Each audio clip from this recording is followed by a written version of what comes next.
Alright, so we're going to start using the solvent exponential and logarithmic functions to model equations and applications, or word problems dealing with exponential or logarithmic activity. So, in word problems dealing with population or bacteria growth, your data is going to follow this model. And so I don't want you to think that you're getting like a whole lot of new formulas, because this is really just the same thing as A equals PE to the RT. Okay, it's basically the exact same thing.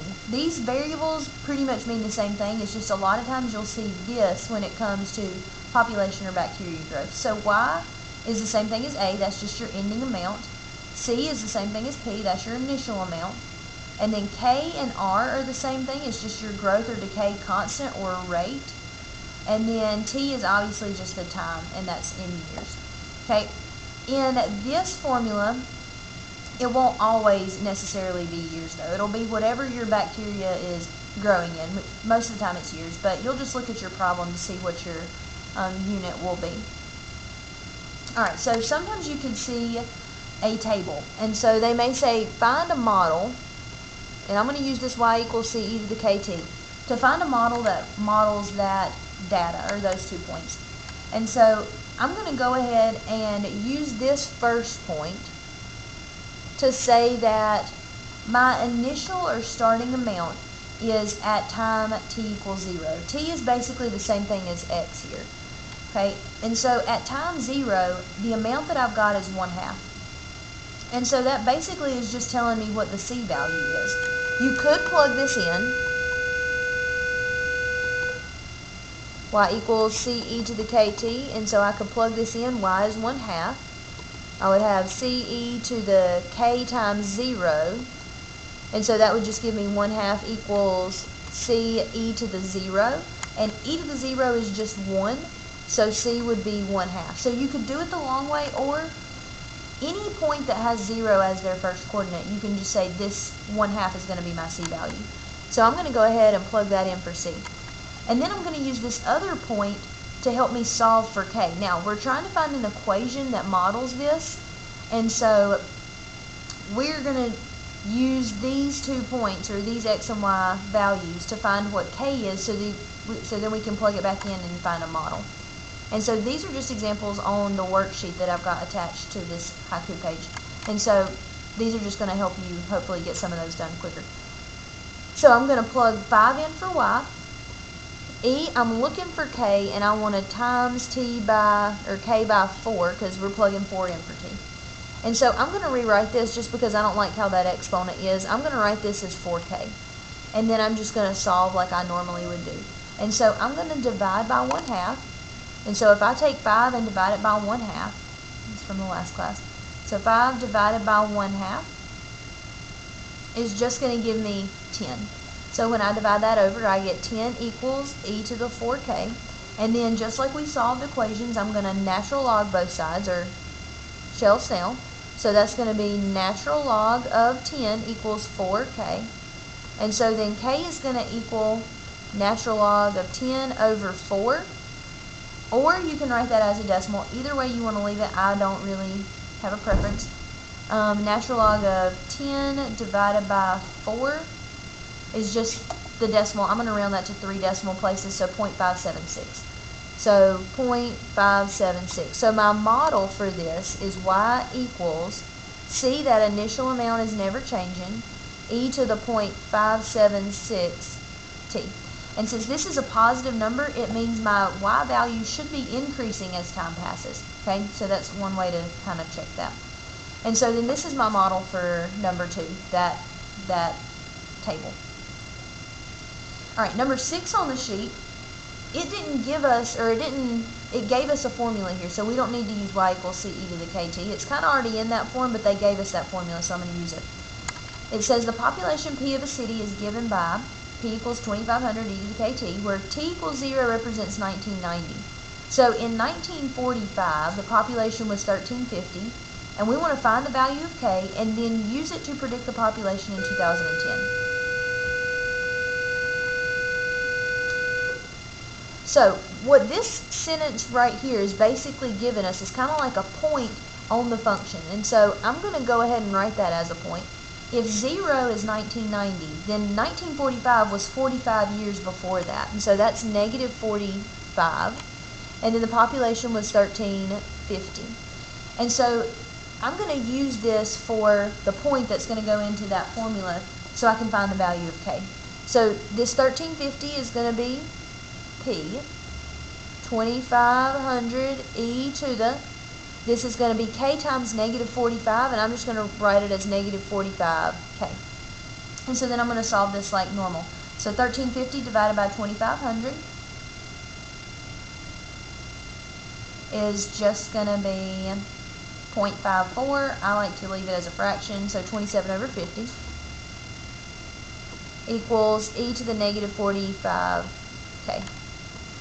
Alright, and so then I'm going to ln both sides, natural log if we shall Snell.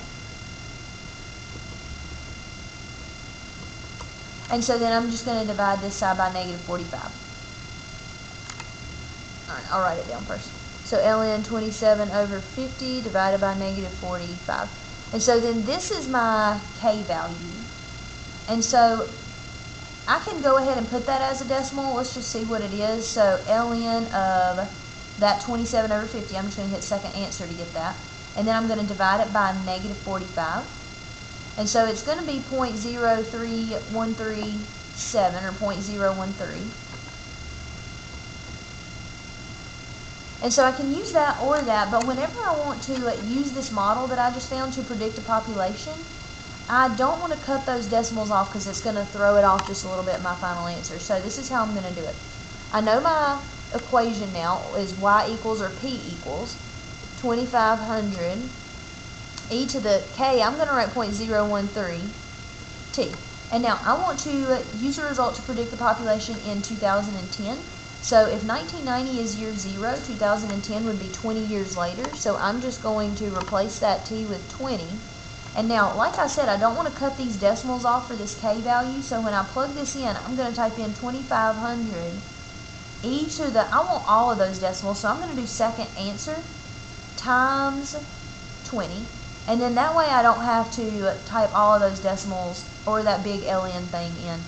And so then the population is just going to be 3,287, and I'm just going to round that to whole people. Okay, so that's going to be whole people. So 3,287, and I need to write people on the end there. Alright, and so then there's that problem. Alright, let's do number 7. So it says, a biologist is researching a newly discovered species of bacteria at time t equals 0 hours. So I like to write these as points. At 0 hours, he puts 100 bacteria into what he's determined to be a favorable growth medium. And then 6 hours later, he measures 450 bacteria. So assuming exponential growth, what's the growth constant k for the bacteria? So this is y equals c e to the kt.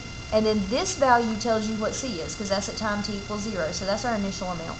So I'm going to come over here, y equals 100 e to the kt. And then I'm going to use this other point to plug in for t and y. So this is going to be 450 equals 100 e to the k times 6 would just be 6k.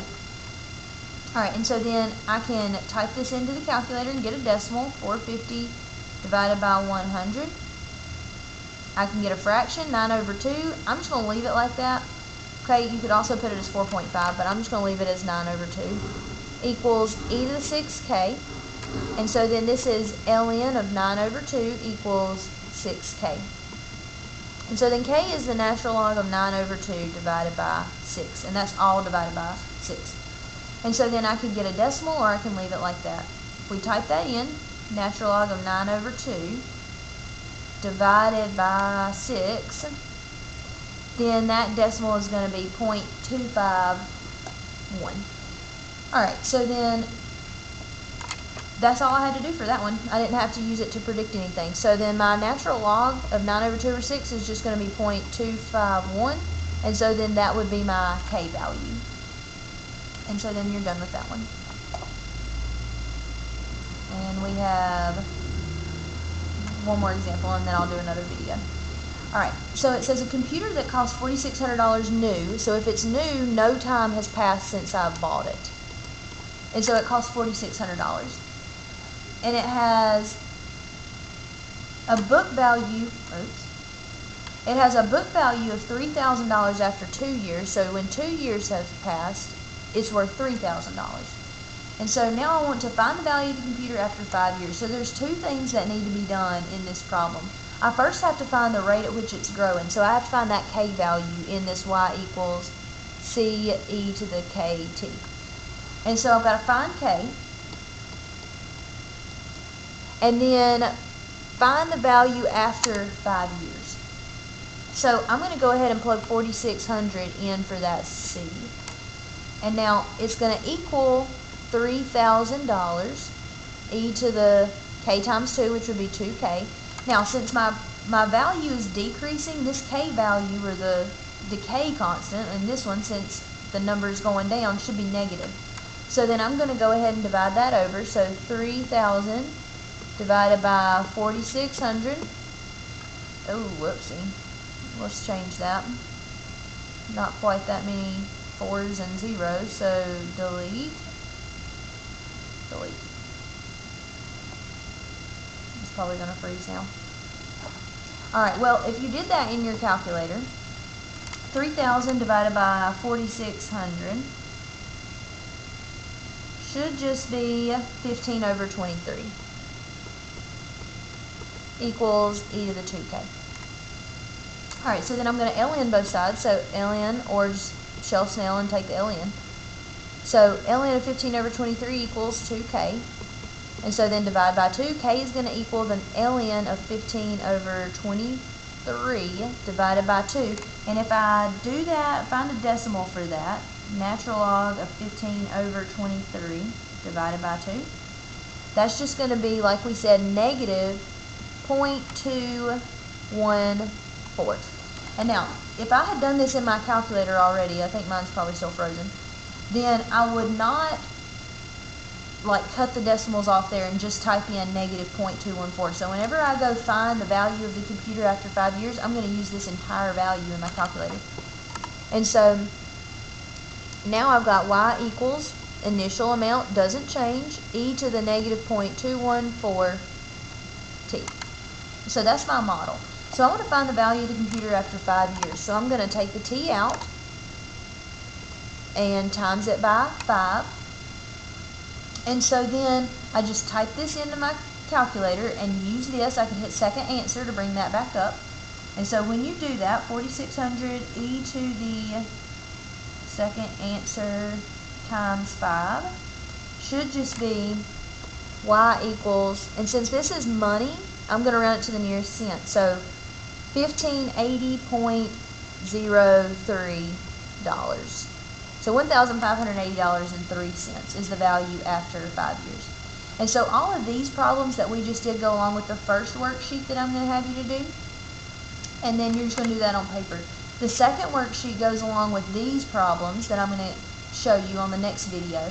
And that one you can do, I think there's like a Google Doc for it, or a Google form that you can fill out to do that one, and you'll submit that to me.